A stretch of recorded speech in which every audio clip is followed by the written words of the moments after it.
ठटो ऐं ॿियनि इलाइक़नि सां ज़मीनी राब्तो कटिजी वियो आहे जॾहिं त केतिरा ई माण्हू बि फाथल आहिनि। जे वेझो झंपीर हैदराबाद के ॻंढींदड़ रोड ते मौजूद आहियूं। हिते ही सोड़ नए ते ॿधल जेका पुल आहे उहो पुल ऐं रोड जो वॾो हिसो उहो टुटी वियो आहे। 100 फुट खां वधीक हिसो टुटी वियो आहे ऐं हिन जे नतीजे में हिते तबाहकारी थी आहे। दरिया जी शिकिल ॾेख ॾेई रहियो आहे जंहिंजा हिसा जेके आहिनि किरी रहिया आहिनि। ही बुनियादी तौर ते सोड़ नए आहे।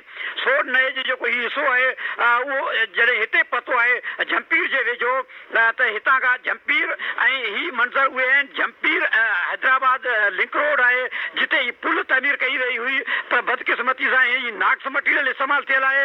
नाक्स मटीरियल इस्तेमालु थियण जे करे ही जेका पुल तामीर कई वई हुई जंहिंजे नतीजे में हिनखे लोड़े छॾियो आहे।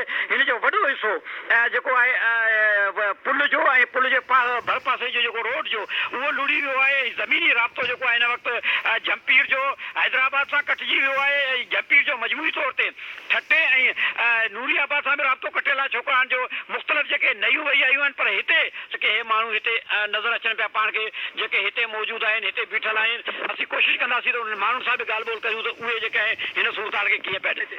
सूरत हाल इहो आहे पुल टुटी वियो आहे जेका माण्हू असांजे शहर बि आहिनि परी परी पासे रहिजी आहिनि जेको ओरिया ओरिया रहिजी आहिनि।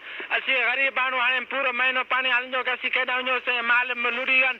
100 फुट खनि गारो लॻी चुको आहे जेको टंडे मोहम्मद खान नूरियाबाद ऐं हैदराबाद खां गाॾियूं अची वञी त ईंदा हूंदा हुआसीं। परेशान माण्हू बीठा आहिनि के परदेसी ॿारनि वारो को माण्हू को किथे केॾे हिन पासे बीठा आहिनि को परी पासे बीठा आहिनि। ही सोड़ नदी करे चवंदा आहिनि जेको मथां खां तमामु भूरा खां थाणो करचात बट्टी महल इहो जामशोरो तक़रीबन नूरियाबाद जेके बि कोस्तान इलाइक़े जा पहाड़ी इलाइक़ा आहिनि नए आहिनि नदियूं आहिनि ढोरा आहिनि उहे सभु वही हिन में अचनि था। पाणी जी शिदत एॾी तेज़ हुई जो असां अॻिते वञी न सघियासीं। मकाई माण्हू जो चयो त बाबा हिते कुझु वक़्त खां पोइ टुटी वेंदो ऐं ईअं ई थियो त कुझु वक़्त खां पोइ तक़रीबन 100 खां 150 फुट ताईं गारो लॻी चुको आहे।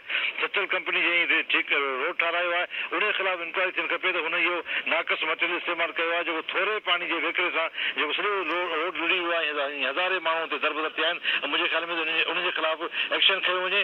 ऐं ॿियो अफ़सोस इहो आहे त असांजा जेके चूंडियल नुमाइंदा ऐं उन जो हिते अचणु जेको आहे हेॾो सारो 5-6 कलाक खां ई हेॾो सारो नुक़सानु माण्हुनि जो हले पियो।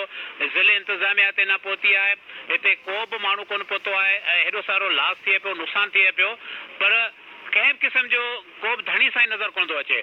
जो ही पुल जेका आहे ग़लति रिथाबंदी सभु ठहियल हुई जंहिंजे नतीजे में सोड़ नए वही अचण जे करे बरसाती पाणी जेको पाणी आहे उहो जॾहिं नए जे ज़रिए वही आयो आहे त हिते हीअ पुल ऐं रोड जेको आहे उहे लुड़ी विया आहिनि। उनजी ज़िम्मेवार केरु आहे उन ज़िम्मेवार जो तयन थियणु खपे ऐं उन्हनि जे ख़िलाफ़ कार्रवाई कई वञे त जीअं जेका ज़िम्मेवार आहिनि उन्हनि खे कानून जे कठड़े में आंदो वञे ऐं फौरी तौर ते पुल जी ऐं आमदरफ़्ती जी बहाली लाइ क़दम खंया वञनि। महबूब बिरोही KTN न्यूज़ झंपीर ठटो।